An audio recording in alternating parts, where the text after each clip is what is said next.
جیسے میرے ایریا میں ایک مسجد ہے اہل حدیث کا، 2 ہے، لیکن ایک پہلے سے تھا اور ایک ابھی تعمیر ہونا اسٹارٹ ہوا ہے۔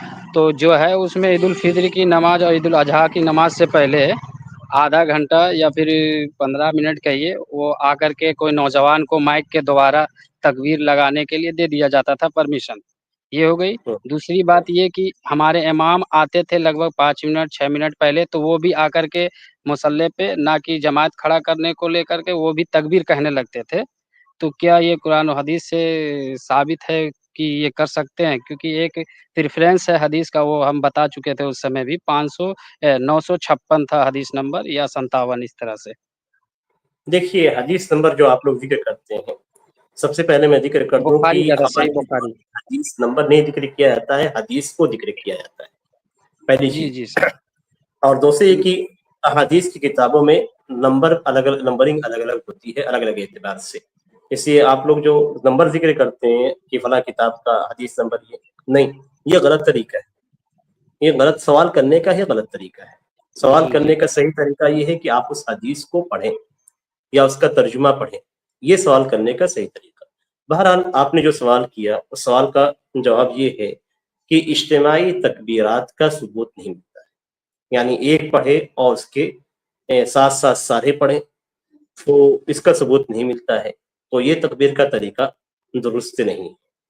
ہاں، ہر کوئی اپنی اپنی تکبیر پڑھے گا، یا کسی کی تکبیر کو سن کر دوسرا پڑھنا شروع کرے، یہ بھی جائز ہے، لیکن یہ کہ جس طریقے سے مائک پہ اہتمام کیا جاتا ہے، ایک پڑھتا ہے سب اسی لے میں پڑھتے ہیں، تو یہ اجتماعی تکبیرات ہیں، اس کا کہیں ثبوت نہیں ملتا ہے، یہ طریقہ درست نہیں ہے۔ ہر کوئی اپنی اپنی تکبیر پڑھے، راستے میں بھی اور نماز شروع ہونے سے پہلے بھی۔ جی۔ اور وہ جو امام کہتے ہیں شیخ نماز سے پہلے آ کر کے امام کے جماعت لیے کھڑی بھی ہو، درست نہیں ہے، امام کے لیے بھی درست نہیں ہے، عام افراد کے لیے بھی درست نہیں ہے۔ درست یہ ہے کہ ہر کوئی اپنی اپنی تکبیر پڑھے۔ جی جی سر، جزاک اللہ خیر۔ بہت شکریہ عبد الرحمن بھائی، بارک اللہ فیکم۔ ابو عسکری آپ اپنا سوال کریں۔ جی ابو عسکری، میں نے آپ کو ایڈ کیا ہے، انمیوٹ کریں جلدی سے۔ ٹھیک ہے، اس کے بعد میں خان صدف کو ایڈ کر رہا ہوں، آپ اپنا سوال کریں۔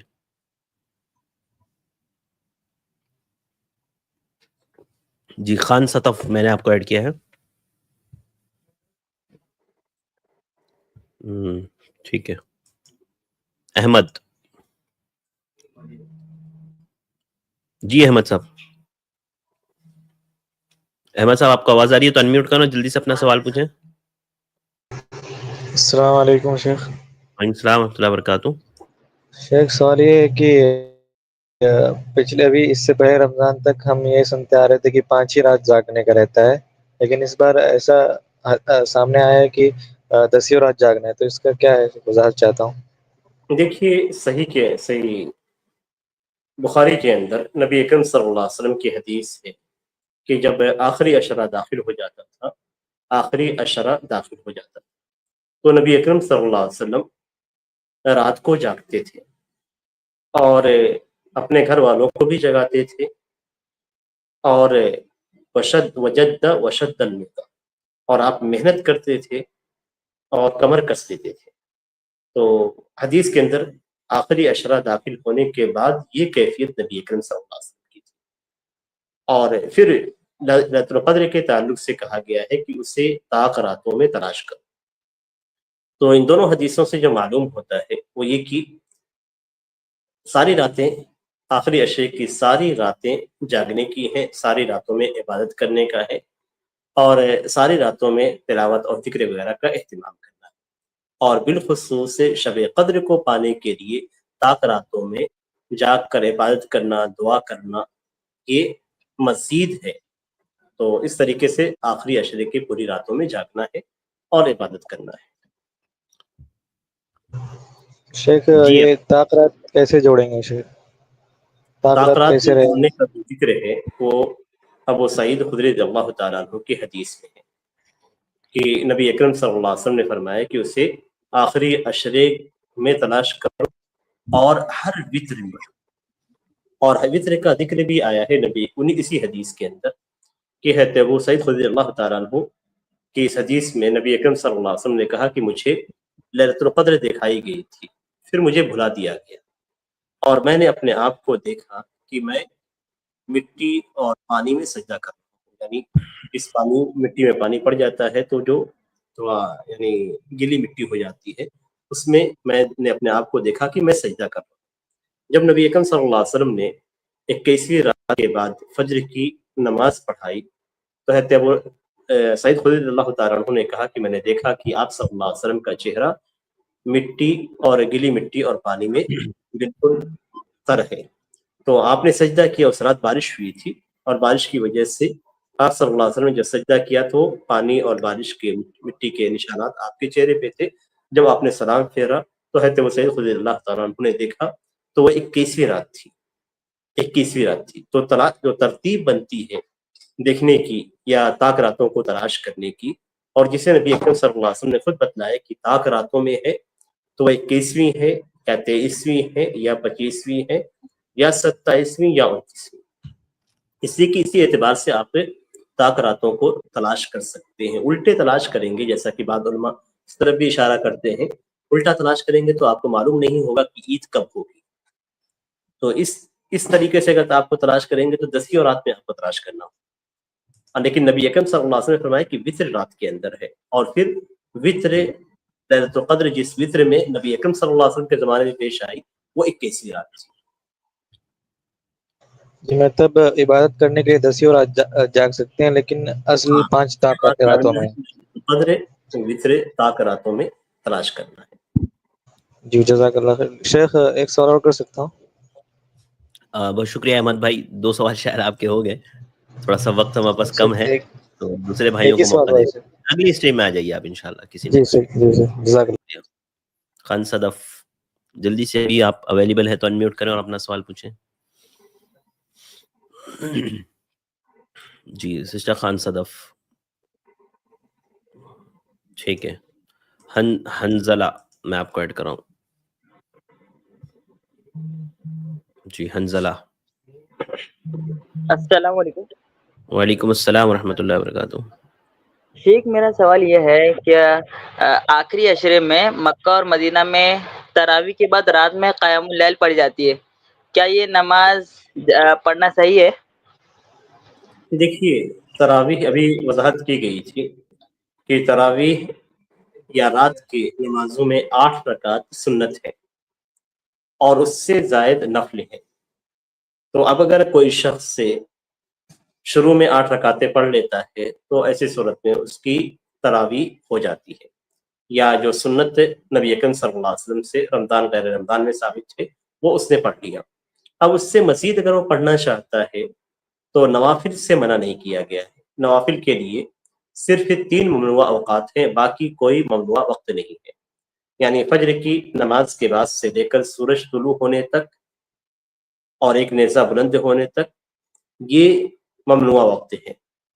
اس کے بعد جب سورج نصف النہار پہ ہوتا ہے، یعنی بالکل آسمان میں زوال سے پہلے کا جو وقت ہوتا ہے اس وقت منع کیا گیا ہے، اور پھر عصر کی نماز کے بعد سے لے کر سورج غروب ہونے تک یہ 3 وقت ہے جس میں نوافل سے منع کیا گیا ہے۔ اس کے علاوہ دن و رات کے کسی بھی حصے میں آپ نوافل ادا کر سکتے ہیں۔ تو اب اگر آپ آخری وقت میں رات کے آخری پہر میں تیسرے پہر میں اگر آپ مزید نمازیں پڑھتے ہیں تو یہ آپ کی نفل نمازیں ہوں گی۔ تو نفل جتنا پڑھنا چاہے پڑھ سکتے ہیں، اس کی کوئی تعداد نہیں ہے، کوئی لمٹ نہیں ہے۔ تو آپ رات میں بھی جتنا چاہے پڑھ سکتے ہیں، دن میں بھی جتنا چاہے پڑھ سکتے ہیں۔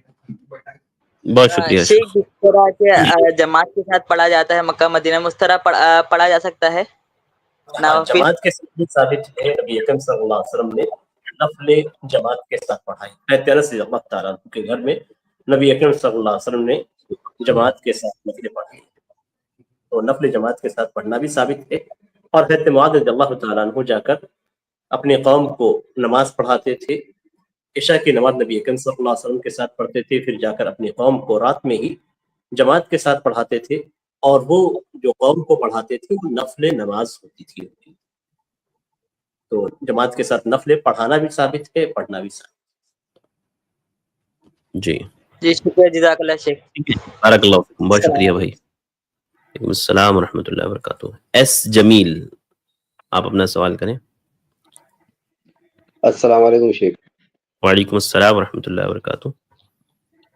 شیخ مجھے روزے کے متعلق سوال پوچھنا تھا کہ میں نے رمضان میں کچھ روزے رکھا، اس کے بعد مجھ کو جو طبیعت خراب ہوئی، ہارٹ کا پرابلم ہو گیا، اس میں انجیوپلاسٹی ہو گیا۔ ابھی ڈاکٹر بتا رہا ہے کہ پوری تعمر روزہ نہیں رکھنا ہے، اور ابھی میں فی الحال روزے میں نہیں ہوں، تو میرا کیا مسئلہ بنے گا روزے کا؟ دیکھیے ڈاکٹر سے مشورہ کریں، اور کیا آگے رکھنے کی کیفیت ہوگی یا نہیں، یہ چیز آپ ان سے پوچھیں کہ کیا یعنی صحت یاب ہونے کے بعد، یہ سارے مراحل ختم ہونے کے بعد کیا آپ روزہ رکھ سکتے ہیں یا نہیں۔ تو اگر مسلم ڈاکٹر سے ہی خاص طور پہ مشورہ کریں، 2 مسلم ڈاکٹروں سے آپ مشورہ لیں۔ اگر 2 مسلم ڈاکٹر جو آپ کی ساری حالت اور کیفیت دیکھنے کے بعد آپ کو یہ کہتے ہیں کہ نہیں آپ کو اب کبھی روزہ نہیں رکھنا ہے، تو اس صورت میں آپ فدیہ ادا کریں اپنے ان روزوں کی جو روزے چھوٹ چکے ہیں، اور آگے جو روزے چھوٹیں گے ان تمام روزوں کی فدیہ ادا کیجیے۔ اور فدیہ ایک مسکین کو 1 دن کے بدلے کھانا کھلانا ہے۔ یا تو آپ مکمل طور پہ پیٹ بھر کے کھانا کھلائیں، یا پھر آپ آدھا سا یعنی تقریباً 1.5 کلو اناج 1 دن کے بدلے نکالیں۔ تو یہ طریقہ اختیار کریں۔ اور اگر ڈاکٹر آپ کو مشورہ دیتے ہیں، مسلم ڈاکٹر آپ کو مشورہ دیتے ہیں کہ نہیں آپ 1-2 سال کے بعد رکھنے کے قابل ہو جائیں گے، یا ایک ٹائم کے بعد آپ رکھنے کے قابل ہو جائیں گے، تو پھر آپ روزوں کی قضا کریں گے، یعنی جب اچھے ہو جائیں گے اس کے بعد آپ روزے رکھیں گے، وقفے وقفے سے رکھ کے آپ مکمل کر سکتے ہیں، ایک ساتھ بھی رکھ کے مکمل کر سکتے ہیں۔ تو یہ کنڈیشن آپ ڈاکٹروں سے رجوع کیجیے، اور 2 مسلم ڈاکٹروں سے جو متشابہ ہوں، یعنی شریعت کے معاملات کو جانتے ہوں، شریعت کے پابند ہوں، نماز روزے وغیرہ کے، ان سے آپ مشورہ لیں، تو انشاءاللہ جو مشورہ وہ دیں گے اس پہ آپ عمل کریں۔ میں نے دونوں صورتیں آپ کو بتا دی ہیں، اس میں جو ڈاکٹر مشورہ آپ کو دیتا ہے اسی کے مطابق آپ عمل کیجیے۔ ٹھیک ہے شیخ، جزاک اللہ۔ السلام علیکم ورحمۃ اللہ۔ بہت شکریہ ایس جمیل بھائی۔ اس کے بعد میں اگلے گیسٹ جو ہے آپ کو ایڈ کر رہا ہوں۔ السلام علیکم شیخ۔ وعلیکم السلام ورحمۃ اللہ وبرکاتہ۔ شیخ میرے والد جب وضو بناتے ہیں تو جب وہ انگلیوں کا مسح کرتے ہیں تو وہ بولتے ہیں کہ وہاں پہ پانی جانے کی وجہ سے ان کو تھوڑے درد بڑھ جاتی ہے ان کی۔ کچھ دنوں پہلے ان کو تھوڑا انفیکشن ہوا تھا، تو پتہ نہیں ہے شاید ان کی اس چیز کی وجہ سے ہو رہا ہے کہ کیا، تو کیا شیخ آپ بتا سکتے ہیں کہ وہ اس حالت میں کیا کرے، مطلب کس طریقے سے وہ وضو بنائے؟ دیکھیے وضو کرتے ہوئے تمام اعضائے وضو پہ پانی کا جانا یہ ضروری ہے۔